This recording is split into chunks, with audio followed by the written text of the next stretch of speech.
ये इस वीडियो में हम लोग बात करते हैं 70th बीपीएससी इंटरव्यू जो स्टार्ट होने जा रहा है, उसमें कैंडिडेट किन किन बातों का विशेष ध्यान रखेंगे और उनके लिए क्या क्या करंट अफेयर के मटेरियल्स हैं।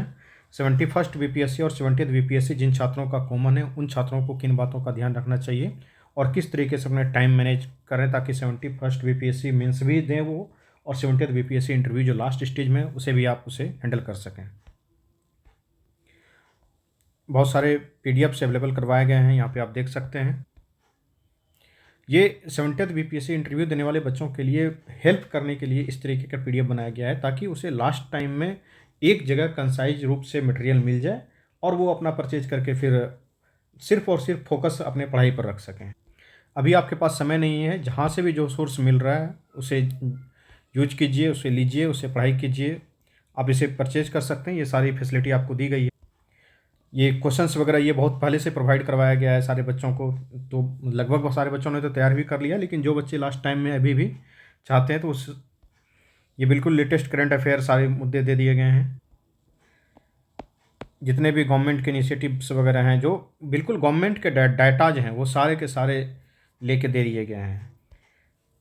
यहाँ देख पा रहे होंगे, इसी तरीके से हॉबी पे, सारे के सारे सब्जेक्ट पे और करंट अफेयर पे भी। तो आइए हम लोग देखते हैं कि क्या है, कैसे तैयारी करना चाहिए, क्या करना चाहिए। तो सबसे पहले तो कल से इंटरव्यू स्टार्ट हो रही है, तो जो इंटरव्यू स्टार्ट हो रही है, ऑल द वेरी बेस्ट आप सभी को। आप भविष्य के लिए ढेर सारी शुभकामनाएं देते हैं। आप जाइए, जाकर के इंटरव्यू दीजिए, लेकिन इंटरव्यू में किन बातों का ध्यान रखना है, कुछ चीज़ें यहाँ पे देख लेते हैं। इंटरव्यू लास्टली जो होता है वो अंततः आपके ऑल अबाउट पर्सनालिटी टेस्ट है। आप जानते ही हैं कि ये पर्सनालिटी को ही जांच किया जाता है, नॉलेज से ज़्यादा पर्सनालिटी का टेस्ट होता है। Interview ultimately matter of confidence होता है। इसको कैसे खेलना है इंटरव्यूअर के साइकोलॉजी से, अपने इंटरव्यू को कैसे मैन्यूवर करना है, ये बहुत सारी चीज़ें तो हमने क्लास में बताई है, पढ़ाई हैं, बहुत लंबे क्लासेस भी हुए हैं। लेकिन लास्ट टाइम टिप्स के नाम पे आइए, यहाँ पे क्या आप कर सकते हैं। देखिए, होगा क्या कि इंटरव्यू में मान लीजिए कि 10 क्वेश्चन पूछा जाता है, उसमें से 4 क्वेश्चन का भी जवाब आपको नहीं आता है और 6 क्वेश्चन में से 3 क्वेश्चन का जवाब अच्छा आता है और 3 क्वेश्चन का आंसर जो है कि आपको एवरेज आता है, तो भी आप इंटरव्यू में बहुत बेहतरीन परफॉर्मेंस करके बहुत अच्छा मार्क्स ला सकते हैं। आप इस चीज़ को सिर्फ समझना है कि ये साइकोलॉजी में जीतना कैसे है, आपको इस चीज़ को समझिए कि एटिकेट्स आपके इंटरव्यू में बहुत मैटर करते हैं कि आपका माइनर्स कैसा है, आपका बिहेवियर कैसा है, आपका एटिकेट्स कैसा है इंटरव्यू में, जिसे आप नहीं जानते हैं। तो बार बार सॉरी सर बोलेंगे तो नहीं भी लगेगा कि सॉरी सर ही क्या बोला जा रहा है। तो आप चेंज कर करके बोलिए, sorry sir, pardon me sir, क्षमा चाहता हूँ sir, I will learn it sir, मैं इसे देख लूँगा सर, अभी याद नहीं आ रहा है सर, मैं इसे रिकॉल नहीं कर पा रहा हूँ सर, अच्छे से मेमोराइज नहीं है सर, आपका अनुमति हो तो मैं गेस कर सकता हूँ सर। अगर वहाँ पे बोर्ड मेंबर ने आपको कुछ बताया कि हाँ नहीं नहीं ये डाटा ऐसा है, तो उसे आप तुरंत बोलेंगे थैंक यू सर। अल्टीमेटली आप इंटरव्यू के अंतर्गत कितने कूल, काम, कंपोज रहते हैं, घबराहट नहीं दिखाते हैं, इरिटेशन नहीं दिखाते हैं, एजिटेशन नहीं दिखाते हैं, यही मैटर करेगा। क्योंकि आप कितना भी तैयारी करके जाएं, कुछ ना कुछ तो ऐसा सवाल आएगा ही आएगा जिसमें कि आपको जानकारी नहीं होगा, या आपको गेस करना होगा, या फिर आप अपने कॉमन सेंस के हिसाब से उसका आंसर करेंगे। अगर नहीं कुछ कर पाएंगे तो सॉरी बोलेंगे। बहुत सारे क्वेश्चन सिचुएशनल बेस्ड होंगे जहाँ कि आपको कॉमन सेंस बेसिस पर ही काम करना होगा। उसके कुछ एग्जांपल्स मैं दिखा दूंगा अभी, जो हम लोगों ने पीडीएफ में प्रोवाइड करवाया भी है। उसके बाद करंट अफेयर का एक ऐसा मैटर है कि डेली कुछ ना कुछ इंटरव्यू में करंट अफेयर के मुद्दे पूछे ही जाएंगे। आप ये समझ के चलिए कि आपका 30% के आसपास जो क्वेश्चंस होगा वो करंट अफेयर्स से होगा। इसका कारण ये है कि जो इंटरव्यू बोर्ड के मेंबर हैं, वो उनको सोर्स ऑफ इन्फॉर्मेशन क्या है, 60 वर्ष के एज में, 65 वर्ष, 62 वर्ष की एज में उनके पास सोर्स ऑफ इन्फॉर्मेशन क्या है। वो 55 से 65 के बीच के लोग रहते हैं। आपके तरह डेली बैठ के वो बुक तो पढ़ नहीं रहे हैं। आप जो कुछ प्रोफेसर होंगे वो अपने सब्जेक्ट मैटर के रिलेटेड चीज़ों को पढ़ते होंगे, नहीं तो अल्टीमेटली वो लोग क्या पढ़ रहे हैं, न्यूज़पेपर पढ़ रहे हैं। सबसे जो प्राइमरी सोर्स है उनके इन्फॉर्मेशन का, करंट अफेयर का, वो क्या है, न्यूज़पेपर। दूसरा उनके पास सोर्स कहाँ से आ रहा है, तो कुछ लोग जनरल्स पढ़ रहे हैं, कुछ लोग मैगजीन्स पढ़ रहे हैं, यही सब चीज़ें पढ़ रहे हैं। तो बेसिकली जो उन्हें अपना एक्सपीरियंस के बेसिस पे कुछ चीज़ें याद होगा, कुछ चीज़ें वो अपने पढ़ाई के बेसिस पे प्रोफेसर्स वगैरह होंगे तो उन लोगों को वो याद होगा। आप उनके साइकोलॉजी को समझिए। और उसके बाद वो क्या कर रहे हैं, सिर्फ और सिर्फ न्यूज़पेपर वगैरह पढ़ रहे हैं, उससे ज़्यादा तो वो पढ़ाई करते नहीं हैं। तो आप उनके चीज़ों को, साइकोलॉजी को समझते हुए उनके हिसाब से आप इंटरव्यू को करेक्ट करने का प्रयास कीजिए। वो क्या पढ़ रहे होंगे, न्यूज़पेपर पढ़ रहे होंगे, हम लोग भी आइए न्यूज़पेपर पढ़ते हैं। एक एक करके आपको देखिए कि न्यूज़पेपर का कटिंग यहाँ पे दे दिया गया है। बिहार का है तो बिहार का अलग से, उसी तरीके से आप देखेंगे कि एडिटोरियल का है, नेशनल इंटरनेशनल का है, उसके बाद फिर एडिटोरियल, सारा सेक्शन काट काट करके आपको जो है कि दे दिया गया है। तो आइए एक न्यूज़पेपर के कटिंग को देखते हैं कि इसमें किस तरीके से चीज़ों को कंपाइल किया गया है। अब देखिए क्या कह रहा है, हर विभाग में साइबर सिक्योरिटी सेल होगा ताकि साइबर हमले वो डेटा ब्रीच रुके। इस तरीके से आप देख सकते हैं, कभी दिल्ली में एक महिला के साथ 15 करोड़ या 17 करोड़ का साइबर ठगी डिजिटल अरेस्ट का मामला आया था। नालंदा में इंडस्ट्रियल हब बनेगा, राजगीर के सोलपुर में औद्योगिक कॉरिडोर बनेगा। नालंदा में इंडस्ट्रियल हब बनेगा तो आप बताएंगे कि सर बिहार इंडस्ट्री के मामले में पीछे है, लेकिन कुछ नए नए इनिशिएटिव इस तरीके से लिए गए हैं, जिसमें कि एक नालंदा में इंडस्ट्रियल हब, जैसे गया डोभी वाला है, तो गया डोभी वाला हर लड़का बोलेगा ही बोलेगा, लेकिन अगर आप नालंदा बोलते हैं कि नालंदा में भी अब इंडस्ट्रियल हब बनेगा, जो राजगीर का सालेपुर में औद्योगिक कॉरिडोर बनेगा, तो आपके लिए क्या हो जाएगा, इंटरव्यू के लिए एक नया इन्फॉर्मेशन हो जाएगा। तो लगेगा बच्चा भी अपडेट है, और वो गया वाला डोभी वाला चीज़ सुनते सुनते बोर भी हो चुके रहते हैं, तो कुछ नया चीज़ आप उन्हें इनपुट दे सकते हैं। 5 स्टेट हाईवे जो है कि नए सिरे से बने जाएंगे। अब एडीबी की फंडिंग से बदलेगा 6 जिलों का सफ़र। सड़कें 2 लेन की बनेंगी। तो इस तरीके से जो है कि बहुत सारे हाईवे बन रहे हैं बिहार में भी। अब बिहार उतना भी पीछे नहीं रह गया है, तो वो तो प्रयास करेंगे बार बार एम्फेसिस करने का, अरे बिहार में तो कुछ है ही नहीं, कोई डेवलपमेंट ही नहीं, लेकिन आप बताएंगे नहीं सर किस तरीके से बिहार के बच्चों को भी अब हर मामलों में, चाहे एजुकेशन हो, इंफ्रास्ट्रक्चर हो, हेल्थ केयर हो, चाहे ईज ऑफ लिविंग की बात हो। आप देख रहे होंगे कभी ईज ऑफ लिविंग स्टार्ट किया गया है कि सोमवार और शुक्रवार को हर कार्यालय में, चाहे पंचायत स्तर हो, थाना स्तर हो, ब्लॉक स्तर हो, जिला स्तर हो, अनुमंडल स्तर हो या राज्य स्तर हो, हर जगह पे क्या करवाया जा रहा है, जनता दरबार टाइप का लगवा करके वहाँ पे जन सुनवाई कार्यक्रम करवाया जा रहा है। तो इससे ईज ऑफ लिविंग हो रहा है, सोमवार और शुक्रवार को करवाया जा रहा है। तो अब यहाँ पे देखिए शिक्षा के मामले में बिहार में क्या विकास हुआ है। निःशुल्क होगी सुविधाएं, बिहार के 15 विश्वविद्यालयों को जोड़ा जाएगा, किससे, तो ONOS, जिसको कि वन नेशन वन सब्सक्रिप्शन कहते हैं। एक ही प्लेटफॉर्म पर 30,000 से अधिक जनरल पढ़ सकेंगे छात्र। अब बिहार में अपराध को लेकर के बहुत सारे प्रश्न पूछे जाते हैं, तो आप उसका देंगे कि सर नहीं, थानों की संख्या लगातार बढ़ाई जा रही है, पुलिस बलों में नियुक्ति की जा रही है, महिला पुलिस बलों की संख्या देश में सबसे ज़्यादा जो है कि परसेंटेज के मामले में बिहार के पास हो गया है। अब देखिए यहाँ पे क्या किया जा रहा है, थानों की संख्या के बढ़ाने का बाद जो है कि 284 OP को पूर्ण थाना में बदलने जा रहा है। था, अब हम लोग तो पढ़े थे जब पुलिस एडमिनिस्ट्रेशन का क्लास, उसमें तो पूरा पढ़े थे कि OP क्या होता है, थाना क्या होता है, पुलिस थाना किससे काम करता है, लेकिन उतना भी नहीं। तो आप जानते हैं कि थाना से थोड़ा सा कम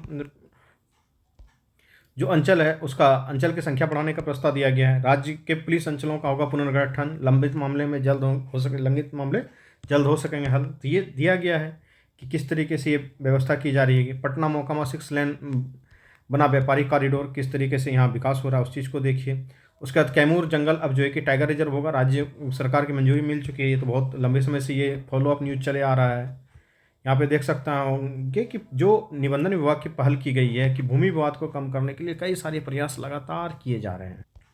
ये अगर नेशनल इंटरनेशनल की बात करें तो भारत अमेरिका में 10 वर्ष, सॉरी, अरे हाँ, भारत अमेरिका में 10 वर्षीय डिफेंस फ्रेमवर्क एग्रीमेंट हुआ है।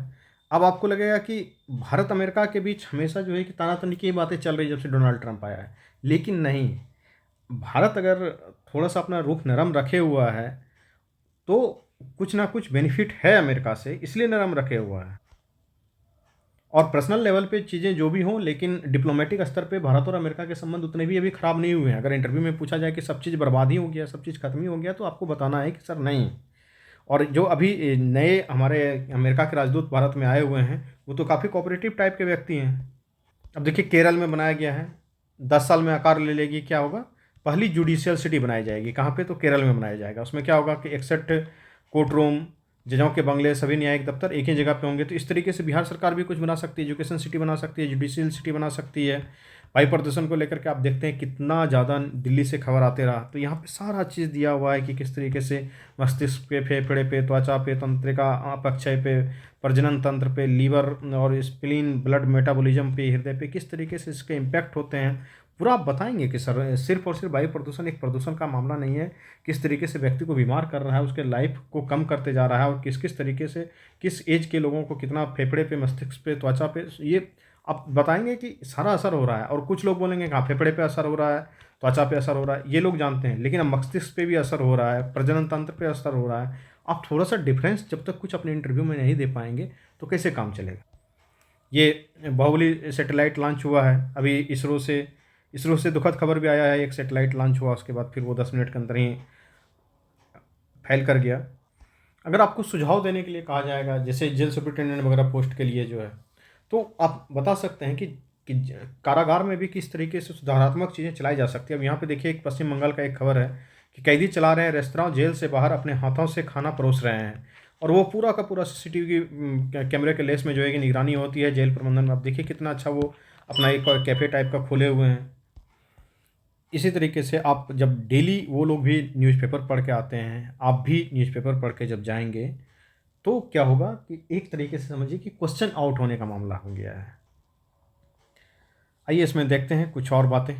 जनवरी 2026 में वेनेजुएला के राष्ट्रपति की गिरफ्तारी को अमेरिका ने लोकतंत्र की बहाली बताया है। अब बताइए कि अमेरिका कैसा कैसा तर्क देता है। एक लोकसेवक के नाते क्या आप इसे किसी संप्रभु राष्ट्र के आंतरिक मामलों में हस्तक्षेप मानते हैं या मानवीय आधार पर सही मानते हैं? तो बताइएगा कि सर इस मुद्दे को दो दृष्टिकोण से देखा जा सकता है मेरी नज़र से, कि अंतर्राष्ट्रीय कानून के नज़रिए से देखा जा सकता है और दूसरा एक लोकसेवक के नाते से देखा जा सकता है। तो किस तरीके से आप देख सकते हैं। आप यहाँ पे देखे होंगे कि अफगानिस्तान के साथ भारत क्या किया है कि इंगेजमेंट विदाउट रिकॉग्निशन अभी स्टार्ट किया है। जब अफगानिस्तान के विदेश मंत्री जब आए थे भारत में, तो क्या ये भारत की व्यवस्था है या एक सोची समझी राजनीति है? तर्क दीजिए। तो आप बताएंगे कि सर ये मैम बहुत यहाँ पे पूरा इंटरव्यू की दृष्टि से लिख के दिया गया है कि कैसे आपको रखना है, कैसे विश्लेषण करना है, कैसे पॉइंट वाइज आपको इन चीज़ों को दिखाना है। ठीक है, तो जो लोग भी इस बैच में ज्वाइन करना चाहते हैं उसके लिए अलग अलग तरीके के यहाँ पे बैच डिजाइन किए गए हैं। ये 3 तरीके का बैच है इंटरव्यू का। एक तो है आपका बेसिक बैच, एक है अभ्यास बैच और एक है लक्ष्य बैच। तो आप जिसमें भी एडमिशन लेना चाहते हैं आपको ऑफर भी दे दिया जाता है यहीं पे। ये लक्ष्य बैच का प्राइस 1499 कर दिया गया और अभ्यास बैच का प्राइस 899 और बेसिक बैच का प्राइस 599। लीजिए, आपके लिए ऑफर की व्यवस्था भी कर दी गई है। 3 तरीके के इंटरव्यू के बैच हैं। एक बेसिक बैच है, यहाँ पे देख लेंगे किसमें वीडियो क्लास है, किसमें स्टडी मटेरियल है, किसमें मॉक इंटरव्यू है, किसमें लाइव क्लास है, 1-to-1 डिस्कशन है, पर्सनल डाउट सेशन है। जिसमें जो फैसिलिटी है, जिसको जिस तरीके का बैच लेना है ले सकते हैं। एक बेसिक बैच है 599 का, अभ्यास बैच है उसका प्राइस 899 ऑफर में सिर्फ, और ऑफर लिमिटेड टाइम के लिए, अदरवाइज फिर फी जो है कि आपका ओरिजिनल फी ही हो जाएगा। और लक्ष्य बैच का फी जो है कि अभी किया गया ऑफर के लिए 499 सॉरी 1499। इन चीज़ों का ध्यान रखेंगे। एडमिशन लेने का प्रोसेस सिंपल है। क्या करना है, इस क्यूआर कोड पे पेमेंट करना है। क्यूआर कोड यहाँ दिया गया है, इसके स्क्रीनशॉट लेकर रख लें। और यहाँ पे आपको रुपेश कुमार सिंह के नाम से अकाउंट दिखेगा, यूपीआई नंबर भी लिखा हुआ है क्यूआर कोड में ही। यहाँ से आप पेमेंट कर सकते हैं और पेमेंट करने के बाद ये 9430840665 ये व्हाट्सअप नंबर है। इस व्हाट्सअप नंबर पर आप अपना पेमेंट स्क्रीनशॉट सेंड कर देंगे तो फिर आपको जो है कि ऐड कर दिया जाएगा और जितनी भी पीडीएफ्स वगैरह, क्लासेस, रिकॉर्डिंग वगैरह देख रहे हैं वो सारी फैसिलिटी आपको अवेलेबल करवा दी जाएंगी। अब एक बात बच गई है कि जो बच्चे तैयारी कर रहे हैं 71st मेंस का भी और 70th इंटरव्यू का भी, देखिए जिनका कि फर्स्ट फेज में जनवरी में इंटरव्यू है, अब उनके लिए सलाह यही है कि कृपया करके मेंस का पढ़ना छोड़ दीजिए। आप आराम से जो है कि फरवरी, मार्च, अप्रैल में अपना तैयारी कर करके इंटरव्यू दीजिएगा। जिनका इंटरव्यू कि फरवरी में है, 28 फरवरी तक का टाइम दिया गया है फर्स्ट फेज वाले के इंटरव्यू के लिए, तो जो फरवरी में इंटरव्यू है तो आपको क्या करना है, अभी 70% टाइम इंटरव्यू पे देना है और 30% टाइम जो है कि मेंस पे देना है। मेंस पे समय कम करना है क्योंकि इंटरव्यू अंतिम स्टेज है। और जिनका इंटरव्यू के बाद में होगा तो वो अभी क्या करेंगे कि अपना ज़्यादा टाइम जो है कि मेंस पे देंगे और कम टाइम इंटरव्यू पे देंगे। वो 60/40 के रेशियो में दे सकते हैं कि 60% टाइम मेंस पे दें और 40% टाइम जो है कि इंटरव्यू पे दें। उसके बाद फिर क्या होगा कि इस रेशियो धीरे धीरे कम हो जाएगा, बीच में आएगा तो 50-50 हो जाएगा। फिर आपका जो है कि इंटरव्यू का टाइम धीरे धीरे सेकंड फेज वालों के लिए बढ़ता चला जाएगा और मेंस का टाइम कम होते जाएगा।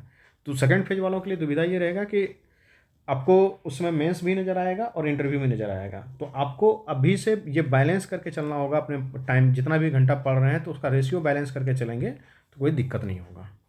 ठीक है, और बातें किसी और वीडियो में करेंगे। वीडियो काफ़ी लंबा हो गया है, ये पूरा आपको दिया गया। इसमें बहुत सारे क्वेश्चन थे, कुछ क्वेश्चन डिस्कस भी करने थे लेकिन मैं कर नहीं पाया क्योंकि बहुत बातें रहती हैं। कोई बात नहीं, एक और वीडियो बनाएंगे जिसमें कि बहुत सारी बातें डिस्कस भी करेंगे। यहाँ पे आप क्वेश्चन देख भी सकते हैं। बेस्ट ऑफ लक, मन से पढ़िए। डिस्क्रिप्शन में टेलीग्राम ग्रुप का, व्हाट्सअप ग्रुप का सारा का लिंक दिया गया है, उसे जाकर के ज्वाइन कीजिए। कमेंट बॉक्स में भी लिंक दिया गया है, सारी फैसिलिटी वहाँ पर अवेलेबल है।